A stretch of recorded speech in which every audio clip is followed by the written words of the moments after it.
Hello friends, how are you? I Vinod Yadav welcome you all again on my YouTube channel VN Chemistry. In today's lecture also we'll discuss some of the topics related to the second chapter in chemistry of class 9th. Okay, yesterday as you know we had discussed about the colloidal solutions and suspension solutions, and what we had discussed yesterday we had discussed about their properties. Okay, now I come to the colloidal solution properties. Yesterday as I had promised you कि हम आज जो lecture करने वाले हैं means अभी जो होगा उसमें कल जो कुछ प्रॉपर्टीज मैंने आपके साथ डिस्कस की थी उनमें से कुछ ऐसी प्रॉपर्टीज थी जो थोड़ा डिटेल डिमांड में थी। तो कल का लेक्चर काफी लंबा हो जाता है, इस वजह से मैंने कहा था कि जो जिनमें थोड़ा डिटेल चाहिए उन्हें मैं आज के लेक्चर में पूरा करने वाला हूं आपके साथ। ठीक है, तो कोलाइडल सॉल्यूशंस की कुछ प्रॉपर्टीज हैं, जैसे कुछ मैकेनिकल प्रॉपर्टीज के नाम से है, एक इलेक्ट्रिकल प्रॉपर्टीज के नाम से है, ओके, और एक और है आपकी ऑप्टिकल प्रॉपर्टीज। ठीक है, तो यानी इलेक्ट्रिकल प्रॉपर्टीज, मैकेनिकल प्रॉपर्टीज और ऑप्टिकल प्रॉपर्टीज, इनमें तीन कुछ पॉइंट आएंगे, 3 या 4, उन्हें यार डिटेल में हमने डिस्कस करना है। तो आज की जो हेडिंग रहेगी वो ये रहेगी, इलेक्ट्रिकल या सीधा बोले हम mechanical, electrical and optical properties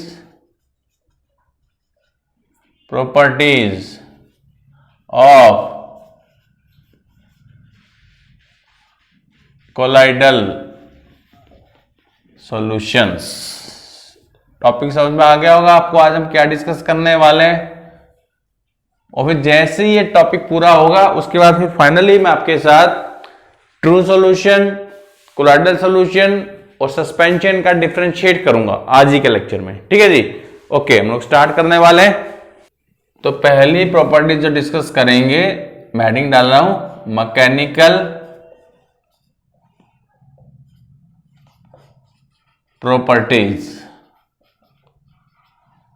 और जो पहली प्रॉपर्टी इसमें डिस्कस करूंगा बड़ी इंपॉर्टेंट है, आप थोड़ा याद रखना इस चीज को।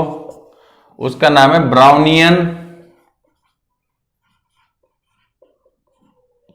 मोशन कह दो या मूवमेंट कह दो, एक ही बात है। ठीक है, इसके नाम ब्राउनियन क्यों पड़ा इस मोशन का? अच्छा, किस चीज का मोशन है और समझ लीजिए।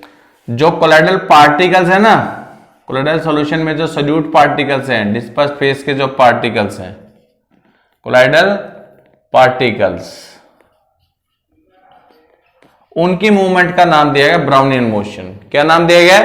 Brownian motion. ठीक है, तो ये कहां से आया शब्द, ये भी याद रखिएगा। कोई इंग्लिश साइंटिस्ट थे ये रॉबर्ट ब्राउन। क्या नाम था? Robert Brown. He observed a phenomena, और फिनोमेना में उन्होंने क्या देखा था कि when pollen grains, जो फूलों के हिस्से होते हैं शायद, when pollen grains are moving in water, they show a zigzag motion। इसी zigzag मोशन का नाम दिया गया ब्राउनियन मोशन, क्योंकि ना केवल पोलन ग्रेन्स बल्कि बहुत सारे कोलाइडल सॉल्यूशंस के अंदर जो डिस्पर्स फेज के पार्टिकल्स थे उन सब ने zigzag मोशन शो किया। मोशन कुछ ऐसा था, सपोज कीजिए ये आपका एक पार्टिकल है, यहां पे है, जब इससे आके कोई दूसरा पार्टिकल टकराया तो इसकी डायरेक्शन बदल गई, वो यहां आ गया, फिर यहां भी कोई टकराया, फिर यहां चला गया, फिर यहां कोई टकराया, फिर यहां आ गया, यहां कोई टकराया, यहां चला गया, यहां से टकरा के वहां चला, किसी मतलब कोई दूसरे पार्टिकल्स ने टक्कर मारी, फिर यहां आ गया। तो ये जो मोशन ये शो कर रहा है, एक ही पार्टिकल है, यहां से शुरू हुआ था, फिर यहां चला गया, फिर यहां आ गया, फिर यहां। तो ये जो zigzag मोशन मैंने आपको दिखाई एक पार्टिकल की, एक ये पार्टिकल को आप कोलाइडल पार्टिकल मान के चलिए, इसी पार्टिकल के मूवमेंट का नाम रॉबर्ट ब्राउन के बाद क्या नाम दे दिया? Brownian motion. तो आपको सिंपल सा क्वेश्चन आएगा 9th क्लास के हिसाब से कि what is a Brownian motion. तो what you have to write in your answer copy, just write the zigzag motion shown by the colloidal particles when they are present in dispersion medium is simply known as Brownian motion। Okay, दूसरा सवाल ये बन सकता है कि why this particle shows Brownian motion। इसका बड़ा simple सा आंसर मैंने बताया कि इसको जब यहां से हुआ, जब ये यहां प्रेजेंट था तो दूसरे पार्टिकल ने आके टक्कर मारी होगी तो डायरेक्शन बदल के यहां आ गया, यहां एक पार्टिकल ने टक्कर मारी होगी फिर यहां चला गया। मीन आपस में जो इसकी हिटिंग होती है, बॉम्बार्डमेंट, मतलब you can just write Brownian motion arises due to the random movement कह लो, या फिर सीधा बोलो due to the random hitting या random bombardment of the two different disperse phase particles in the dispersion medium या in the colloidal solution is mainly responsible for the Brownian motion. तो पहली प्रॉपर्टी समझ में आ गई होगी शायद आप लोगों को। दूसरा है मैकेनिकल प्रॉपर्टी है डिफ्यूजन। तो डिफ्यूजन आप सबको पता है, ट्रू सॉल्यूशन के केस में आपने पढ़ा भी होगा क्या होता है डिफ्यूजन। पहले इसकी मैं इसकी वो लिखता हूं जो प्रॉपर डेफिनेशन है, it is the movement of particles. कौन से पार्टिकल्स? अगर मैं ट्रू सॉल्यूशन की बात करता हूं तो solute particles, of solute particles from higher concentration to lower concentration. ठीक है, कि सोल्यूट पार्टिकल्स की जो मूवमेंट होती है हायर कंसंट्रेशन से लोअर कंसंट्रेशन, उसे हम डिफ्यूजन कहते हैं। अब मैं इसको कोलॉइडल सॉल्यूशन में डाल रहा हूं तो थोड़ा सा चेंज होगा डेफिनेशन में। देखो, it is the movement of dispersed phase particles, dispersed phase, इतना चेंज करना है बस आपने, particles from higher concentration to lower concentration. अब एक डिफरेंस हो याद रखना जो ट्रू सॉल्यूशन से अलग करेगा थोड़ा इसको। However, the diffusion in colloidal solution particles, या ऑफ लिखो आप, diffusion of colloidal solution particles is less। क्यों? Due to their larger size as compare to true solution particles. बाकी डिफ्यूजन तो वही है कि जब सोल्यूट पार्टिकल्स की मूवमेंट हाई कंसंट्रेशन से लो कंसंट्रेशन होती है ना, उसे कहते हैं। पर ट्रू सॉल्यूशन के मुकाबले इनका डिफ्यूजन थोड़ा स्लो रहता है। स्लो क्यों रहता है? अगर आपको साइज का फैक्टर याद हो तो भाई, ट्रू सॉल्यूशन के जो पार्टिकल्स थे उनका साइज मैंने कितना बताया था?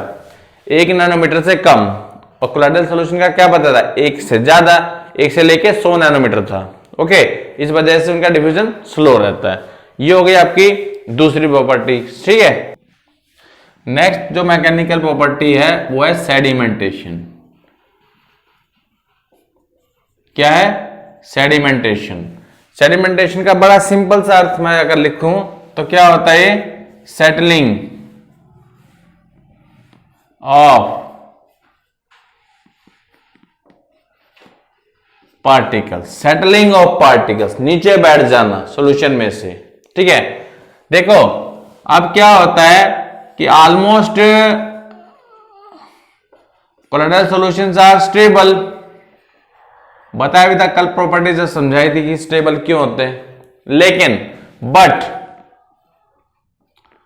दे में, या दे का मतलब कोलॉइडल सॉल्यूशन का जो डिस्पर्स फेस पार्टिकल्स है उसके लिए मैं दे वर्ड यूज कर रहा हूं। ठीक है, दे में सेटल डाउन। कब सेटल डाउन होंगे? Due to force of gravity. ठीक है, और हाँ, लेकिन ये स्पीड थोड़ी कम रहेगी। अगर आपने इनकी सेडिमेंटेशन की स्पीड बढ़ानी है तो हम लोग एक मशीन का यूज करते हैं। However the sedimentation of colloidal particles CP colloidal particles may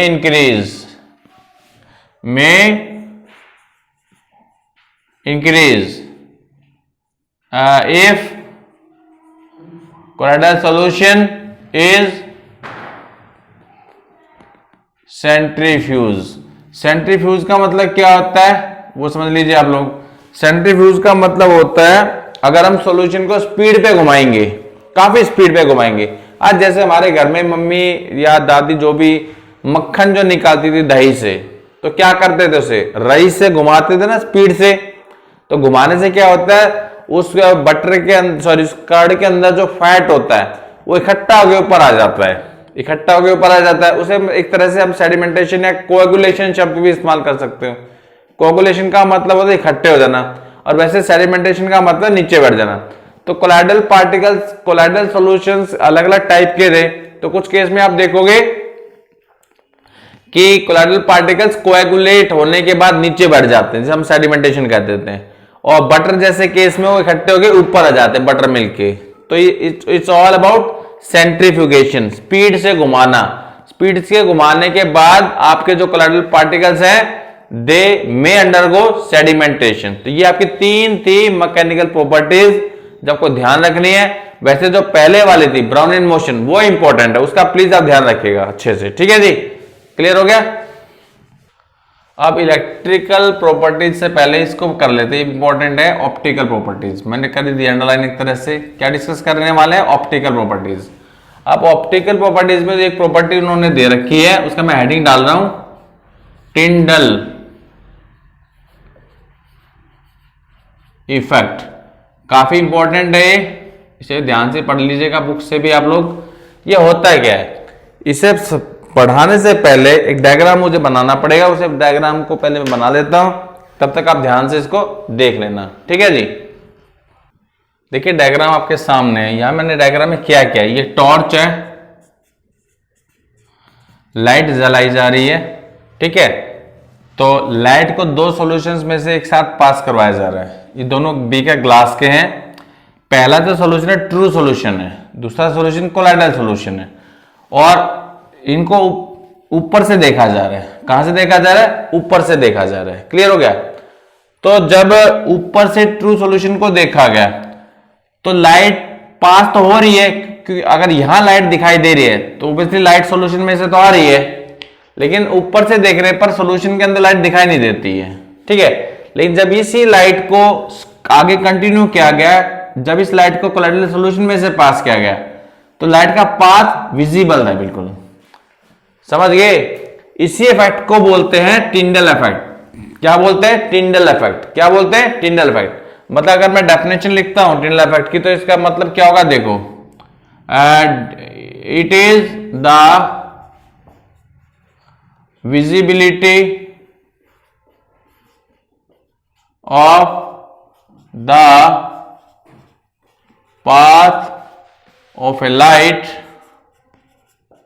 path of a light when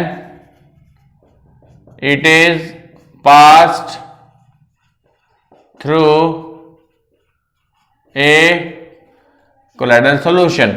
और ना केवल कोलाइडल सॉल्यूशन बल्कि सस्पेंशन के में से भी आपको दिखाई दे जाएगी, ठीक है, colloidal solution.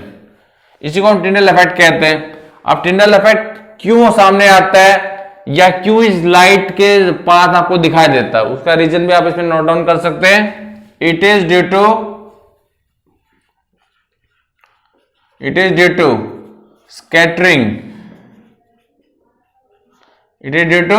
Scattering of light particles. किसने किया, कोलाइडल पार्टिकल्स ने किया। कोलाइडल सॉल्यूशन में जो डिस्पर्स फेस पार्टिकल्स थे उन्होंने किया। It is due to scattering of light particles by the bigger colloidal solution particles. आप ट्रू सॉल्यूशन के जो डिस्पर्स फेज के पार्टिकल्स कह लो या सोल्यूट पार्टिकल्स कह लो, तो इस केस में तो हम सोल्यूट पार्टिकल्स ही कहेंगे। उनका साइज इनसे काफी छोटा था, जिसकी वजह से वो लाइट के पार्टिकल्स को डिस्पर्स स्कैटर नहीं कर पाए। क्या नहीं कर पाए? स्कैटर नहीं कर पाए। इसी वजह से आपको दिखाई नहीं दी। पर जैसे वो कोलाइडल सॉल्यूशन में एंटर हुई, उसकी स्कैटरिंग हो गई और स्कैटरिंग की वजह से वो आपको दिखाई दे रही थी। तो this is known as Tyndall effect. This is known as Tyndall effect. अब मैं टिंडल इफेक्ट के कुछ आपको बताऊंगा एग्जांपल जो आप अपने आसपास देखते हैं। सपोज करो ये कोई रूम है। क्या है? रूम पूरा बंद है। आप दरवाजा बंद करके आप यहां बैठे हुए, सपोज करो यहां टेबल कुर्सी लगा के यहां आप चेयर पे बैठे हुए, सपोज करो, चलो ठीक है। और यहां से कोई रोशनदान है छोटा सा, तो यहां से सूरज की रोशनी आ रही मान लीजिए। तो आपको जब आप यहां बैठे हुए ऊपर देखोगे या सामने वाली दीवार पे देखोगे, तो आप पाएंगे कि जो सूरज की रोशनी है ना, आपको बिल्कुल ऐसे चलती हुई दिखाई देगी, स्ट्रेट एकदम। ये फिनोमेना सबने ऑब्जर्व किया होगा, सबने ऑब्जर्व किया होगा। अब इसके बाहर नहीं दिखाई देगी आपको लाइट, क्योंकि हर जगह लाइट ही लाइट है। लेकिन जैसे वो सनलाइट अंधेरे में घुसी, बिल्कुल आपको स्पष्ट रूप से लाइट का रास्ता नजर आ जाएगा। क्यों नजर आएगा? क्योंकि एयर के अंदर डस्ट पार्टिकल्स हैं। कल मैंने एरोसोल बताया था आपको, ओके, पिछले लेक्चर में एरोसोल बताया, कोलाइडल पार्टिकल्स का टाइप। क्योंकि एयर के अंदर क्या थे? डस्ट पार्टिकल्स थे। डस्ट पार्टिकल किस फॉर्म में थे? कोलाइडल रेंज में थे। कोलाइडल पार्टिकल्स क्या करते हैं? बताया मैंने, लाइट को स्कैटर कर देते हैं। तो वही काम इन्होंने भी किया यहाँ पे, जिसकी वजह से लाइट का पाथ आपको दिखाई देगा। इसको ध्यान से कभी ऑब्जर्व कीजिएगा, अगर नहीं किया, वैसे मैं नहीं मानता नहीं देखा होगा, कभी ना कभी ऐसा मौका जरूर आया होगा। दूसरी बात और एग्जांपल देता हूं। सपोज करो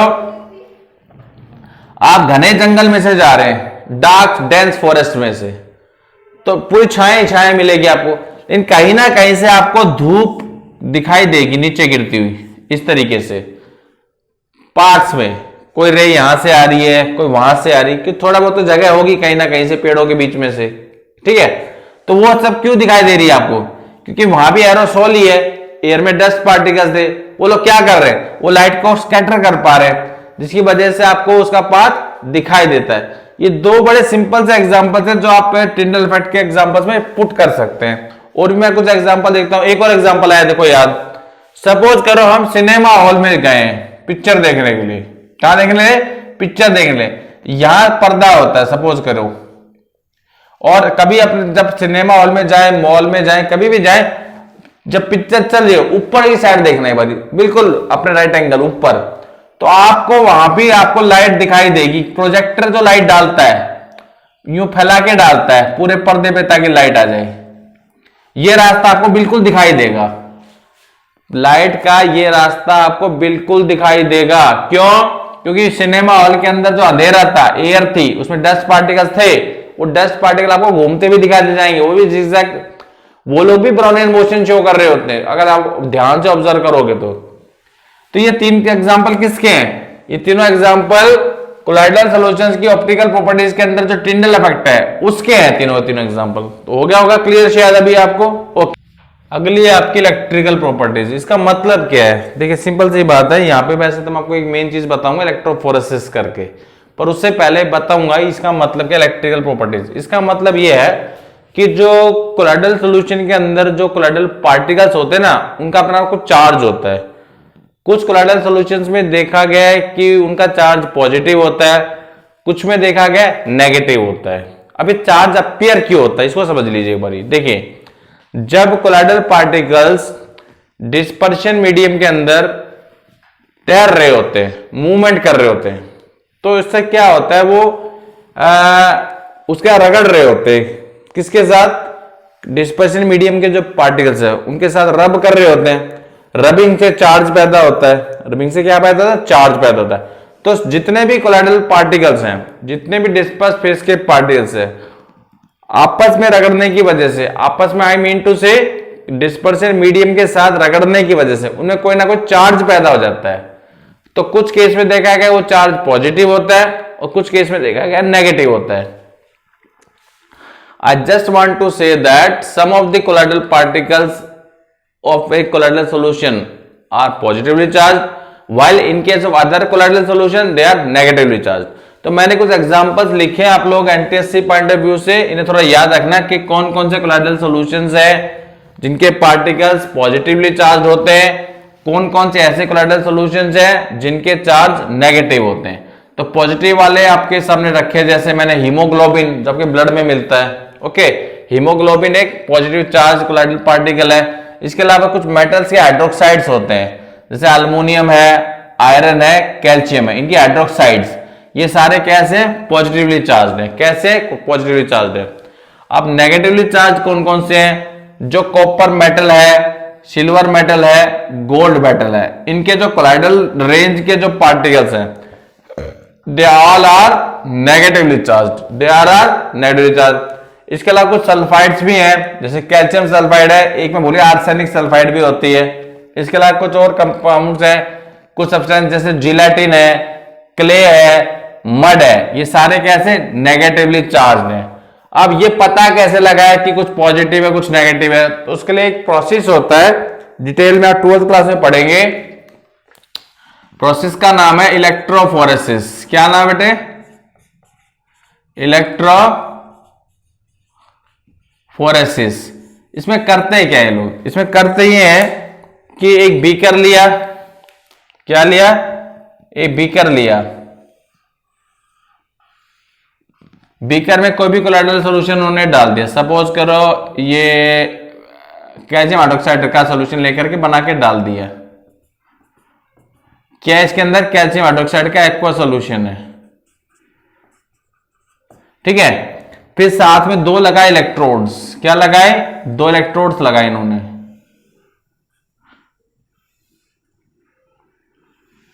दोनों को बैटरी से कर दिया कनेक्ट। अभी कनेक्शन इन्होंने किया नहीं है। बैटरी का जो बड़े वाला टर्मिनल है पॉजिटिव होता है, ये छोटे वाला नेगेटिव होता है, तो फिजिक्स में पढ़ा होगा आप लोगों ने, ठीक है। अब कैल्शियम हाइड्रोक्साइड का मैंने चार्ज किसमें बताया था? पॉजिटिव में बताया था। तो ऑब्वियसली जो नेगेटिव से जुड़ा इलेक्ट्रोड है उसका चार्ज भी नेगेटिव होगा, जो बैटरी के पॉजिटिव से जुड़ा है उसका चार्ज पॉजिटिव होगा। तो जैसे इन्होंने की को कनेक्ट कर दिया तो करंट का पासेस शुरू हो गया। तो इन्होंने क्या देखा कि कैल्शियम हाइड्रोक्साइड के जो पार्टिकल्स थे वो सभी मूवमेंट शो करने लगे। किस तरफ? वो मूवमेंट शो करने लगे इसकी तरफ। किसकी तरफ? नेगेटिव की तरफ। इस तरफ कोई नहीं आया। वो पता कैसे चला कि सारे वहां जा रहे हैं? उन्होंने देखा कि सारे पार्टिकल्स जो है ना इस पे जाके न्यूट्रलाइज हो रहे थे। क्या हो रहे थे? न्यूट्रलाइज। क्यों?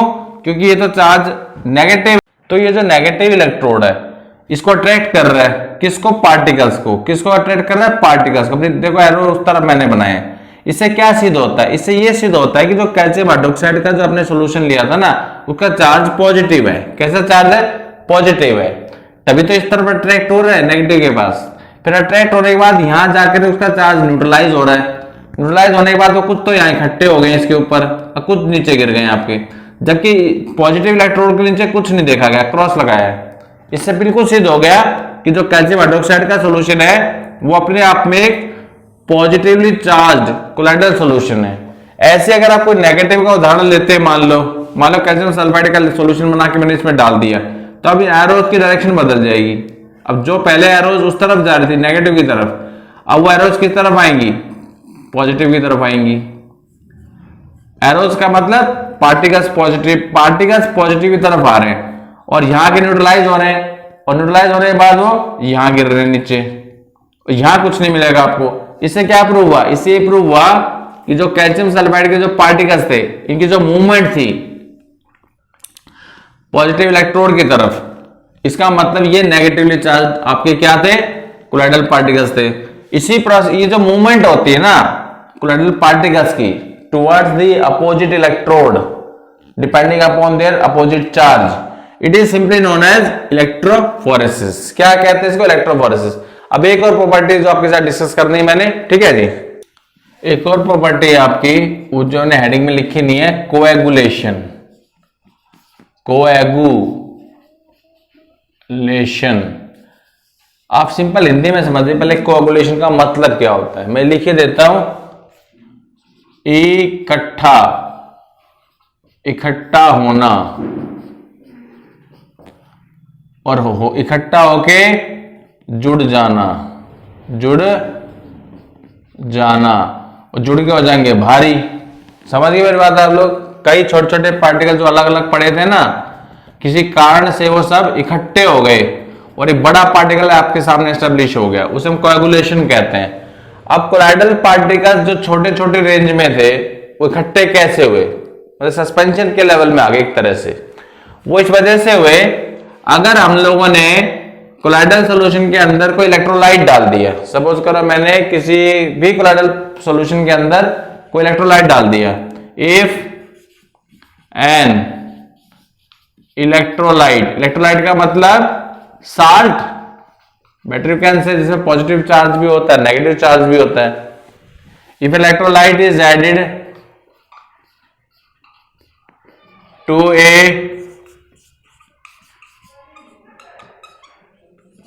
कोलाइडल सॉल्यूशन, तो देखो कोलाइडल सॉल्यूशन है मतलब पानी तो है उसमें, और जब साल्ट को हम पानी में डालते हैं, साल्ट का जनरल फॉर्मूला लिखा है mx, जब पानी में डालोगे तो टूट जाएगा ना m पॉजिटिव और x नेगेटिव में, पता होगा ये बात तो आपको शायद।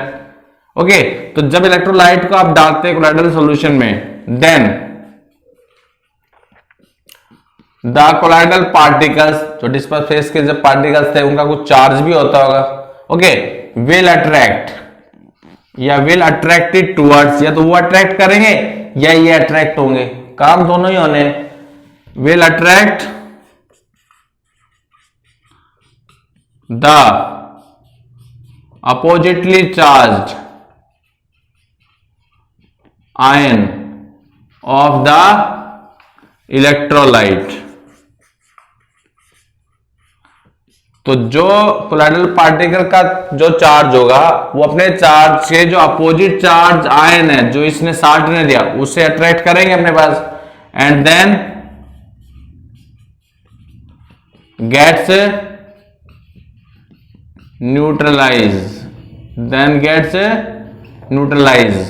और न्यूट्रलाइज होने से क्या होंगे, इकट्ठे हो जाएंगे। क्या हो जाएंगे, इकट्ठे हो जाएंगे, और इकट्ठे होकर नीचे बढ़ जाएंगे, ये ऊपर आ जाएंगे। इसी प्रोसेस का नाम होता है कोएगुलेशन। क्या नाम होता है, कोएगुलेशन। ठीक है जी, तो ये थी आपकी कुछ प्रॉपर्टी जो कल वाले लेक्चर में डिस्कस नहीं हो पाई है। आज का भी लेक्चर करीब करीब अभी तक 26-27 मिनट का हो गया। अगर मैंने कल वाले में ऐड कर देता तो काफी लंबा लेक्चर हो जाता। अगर आपने वो लेक्चर सुना हो तो ऑलरेडी वो 32-35 मिनट्स का तक का था, तो इसलिए मैंने सोचा इनको अलग से कर लेते हैं आपके साथ डिस्कस। अभी आज के लेक्चर का जो आखिरी टॉपिक रहेगा उसमें मैं आपके साथ ट्रू सॉल्यूशन, कोलाइडल सॉल्यूशन और सस्पेंशंस के मेन डिफरेंस डिस्कस करने वाला हूं। ठीक है जी, तो देखिए अब हम डिस्कस करेंगे ट्रू सॉल्यूशन, कोलाइडल सॉल्यूशन और सस्पेंशन में differences based upon some important properties जो हम पहले डिस्कस कर भी चुके हैं। देखिए पहली जो प्रॉपर्टी है, पता होगा आपको पार्टिकल साइज किसका कितना होता है, अगर आपने लेक्चर ध्यान से सुने होंगे बाद में पढ़े होंगे तो। ट्रू सॉल्यूशन का जो पार्टिकल्स होते हैं, सोल्यूट पार्टिकल्स, उनका जो साइज होता है it is less than 1 nanometer. याद होगा ना आपको, लेस देन 1 नैनोमीटर लिख के आना है अपने। ठीक है, कोलाइडल सॉल्यूशन का जो पार्टिकल साइज होता है it is in between 1 nanometer to 100 nanometer होता है। याद होगा ना आपको। और जो सस्पेंशन के जो पार्टिकल्स होते हैं, सोल्यूट पार्टिकल्स, उनका जो साइज होता है it is greater than 100 nanometers. तो ये बात आपको याद रखनी बच्चे। ठीक है, समझ गए आप लोग। पहली प्रॉपर्टी जिसके बिहाफ पे हमने डिफरेंस किया तीनों के अंदर, ट्रू सॉल्यूशन के पार्टिकल्स का size less than 1 nanometer, colloidal solution के जो पार्टिकल्स होते हैं, डिस्पर्स फेज के जो पार्टिकल्स होते हैं, their size is in between 1 nanometer to 100 nanometer, और सस्पेंशन के जो पार्टिकल्स होते हैं उनका साइज ग्रेटर देन 100 नैनोमीटर। पहली प्रॉपर्टी क्लियर। अगली प्रॉपर्टी देखिए, अपीयरेंस, देखने में कैसे लगते हैं। तो आप बचपन से 3 टर्म्स पढ़ते आ रहे हैं, बताऊंगा लाइट के चैप्टर में, ट्रांसपेरेंट, ओपेक, ट्रांसलूसेंट, वही यहां यूज करने हैं हमने, ठीक है। तो देखो जो ट्रू सॉल्यूशंस होते हैं they appear to be transparent, transparent, okay. Colloidal solution जो है इसके मुकाबले थोड़े धुंधले होते हैं लेकिन ओपेक भी नहीं होते, तो you can write under this they appear to be translucent, they appear to be translucent. और जो सस्पेंशन के जो सस्पेंशन जो सॉल्यूशंस होते हैं जब तक कि उसके सोल्यूट पार्टिकल नीचे नहीं बढ़ जाएंगे तब तक की बात बता रहा हूं, they appear to be opaque, they appear to be opaque. ये हो गई दूसरी प्रॉपर्टी आपकी। Now third property nature, nature I mean to say ये होमोजीनस है, हेटेरोजीनस है। तो देखो जो जो आपका ट्रू सॉल्यूशन होता है they are homogeneous, they are homogeneous. और जो कोलाइडल सॉल्यूशन होते हैं they appear to be homogeneous, they appear to be homogeneous को मैं ऐसे लिख रहा हूं HG आपको समझाने के लिए, homogeneous, but actually they are, but actually they are इसके उल्टे हेटेरोजीनस। समझ गए, क्लियर हो गया। और ये कैसे होते हैं, दे आर हेटेरोजीनस। समझ गए तीनों प्रॉपर्टीज आप लोग, okay. Now we move to next property, क्या नाम है, सेडिमेंटेशन। सेडिमेंटेशन का मतलब अभी बताया था अभी थोड़ी देर पहले मैंने आपको कि इनके जो पार्टिकल्स हैं वो ग्रेविटी के इन्फ्लुएंस में नीचे बैठेंगे कि नहीं बैठेंगे। तो देखो ट्रू सॉल्यूशन के पार्टिकल्स नहीं बैठेंगे, ओके, यानी दे डू नॉट सेडिमेंट, वो नीचे नहीं बैठेंगे, सेडिमेंटेशन नहीं होगा, ठीक है। कोलाइडल सॉल्यूशन भी नॉर्मल कंडीशंस में सेडिमेंटेशन नहीं शो करते हैं, they also do not sediment but shows sedimentation कब, when centrifuge, जब उनको घुमाएंगे तब वो सेडिमेंटेशन शो कर सकते हैं। मैंने आज ही शायद आपको बताई ये बात मैंने, क्लियर हो गया। और जो सस्पेंशन के जो पार्टिकल्स होते हैं ये तो बिना किसी मैकेनिकल हेल्प की मदद से ही नीचे सेडिमेंट हो जाएंगे, अपने आप ही सेडिमेंटेशन शो कर देंगे, दे शो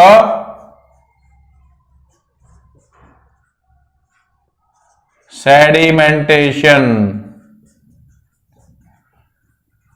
समझ गए आप लोग। अब आते हैं इसके ऊपर, टिंडल इफेक्ट के ऊपर। क्या होता है टिंडल इफेक्ट, आज ही बताया डायग्राम के थ्रू आपको मैंने कि जब आप सॉल्यूशन में से वो पास कराते हैं लाइट को तो लाइट का पाथ आपको दिखाई दे जाएगा, ठीक है। अरे हाँ ये रह गई, इस तरह बाद में करेंगे विजिबिलिटी को, ठीक है। चलो पहले टिंडल इफेक्ट को हम लोग कर लेते हैं पहले, ठीक है, क्लियर। देखो do not show Tyndall effect, do not show Tyndall effect, show Tyndall effect कौन, colloidal particles show Tyndall effect, they also show Tyndall effect कौन, suspension show Tyndall effect, okay. अब आते हैं फिल्टरेबिलिटी के ऊपर। किसके ऊपर आते हैं, फिल्टरेबिलिटी के ऊपर, कि मतलब ये फिल्टर हो सकते हैं कि नहीं हो सकते हैं, आप इनको छान सकते हो कि नहीं छान सकते हो। तो यहां पे देखो इसमें लिखोगे फिल्टर नहीं कर सकते, पूरा पूरा सॉल्यूशन निकल जाएगा, किसका, ट्रू सॉल्यूशन का, किस में से, फिल्टर पेपर में से निकल जाएगा, ये सेमी परमेबल मेम्ब्रेन में से भी निकल जाएगा, यानी कि दे पास थ्रू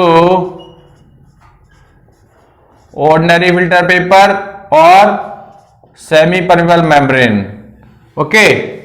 समझ गए बात, मैंने लिखा है they pass through ordinary filter paper, जो O.F लिख दिया मैंने, और सेमी परमेबल मेम्ब्रेन से भी। इनका क्या है,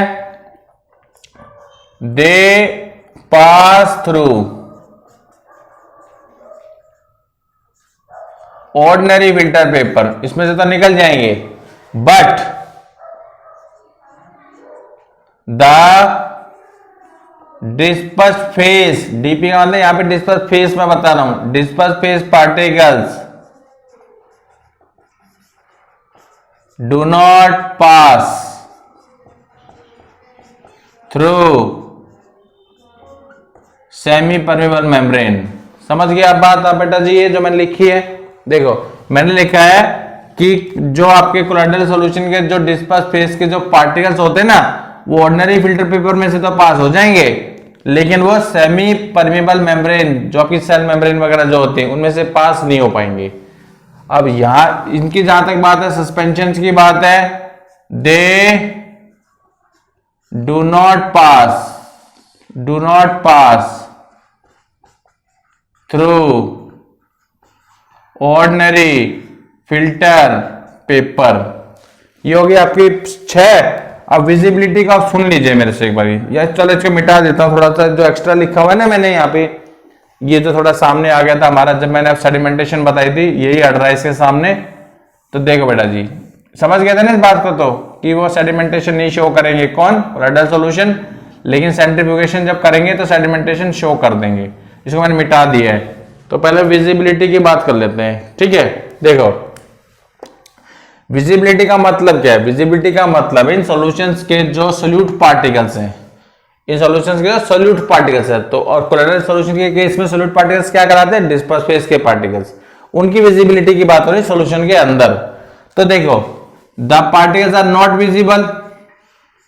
आपने भी कभी नमक का पानी बनाया होगा या चीनी का पानी बनाया होगा, तो सॉल्यूशन बनने के बाद आपको ना तो नमक के पार्टिकल्स दिखाई देते हैं और ना चीनी के पार्टिकल्स दिखाई देंगे। समझ गए? इस वजह से मैंने लिखा नॉट विजिबल लिखना, सॉरी नॉट विजिबल कौन? सोल्यूट के पार्टिकल्स, ठीक है। ऑर्डिनरी जो माइक्रोस्कोप में जब इनको ऑब्जर्व करोगे, ऑर्डिनरी या नेक टाइम में, तब इसके भी दिखाई नहीं देंगे, लेकिन visible under ultra high quality का जो माइक्रोस्कोप होता है अल्ट्रा कहते हैं, अल्ट्रा माइक्रोस्कोप, ओके। और ये तो बिना माइक्रोस्कोप के आपको दिख जाएंगे जी, भले ही आप पानी में रेत घोल के देख लीजिएगा, रेत को डिसॉल्व करके आप बेसिक ऑब्जर्व कर लीजिएगा, आपको पार्टिकल स्पष्ट दिखाई देंगे। They are visible by naked eyes. तो इस डिफरेंस के साथ हमारा जो मेन टॉपिक था इस चैप्टर का, जिसमें हमने 3 तरह के सॉल्यूशन डिस्कस किए हैं 3 लेक्चर्स के अंदर, इसको मिला के true solution, colloidal solution, suspension, ये टॉपिक खत्म हो गया 9th क्लास के अंदर आपका। सेम यही टॉपिक और सेम ये ऐसी कुछ प्रॉपर्टीज थोड़ी सी डिटेल के साथ आपको मिलेंगी +2 क्लास में। एक चैप्टर है सरफेस केमिस्ट्री, वहां आपको मिलेंगे चीजें सारी। तो इसे आप 9th क्लास में अच्छे से तैयार करके 12th क्लास में पहुंचेगा। तो ये था मेरा आज का लेक्चर। अगर आपको लेक्चर अच्छा लगा हो, इसे लाइक कीजिएगा, शेयर कीजिएगा दोस्तों के बीच में, और जो मेरे साथ पहली बार जुड़ रहे हैं please subscribe my channel VN chemistry. Thank you very much.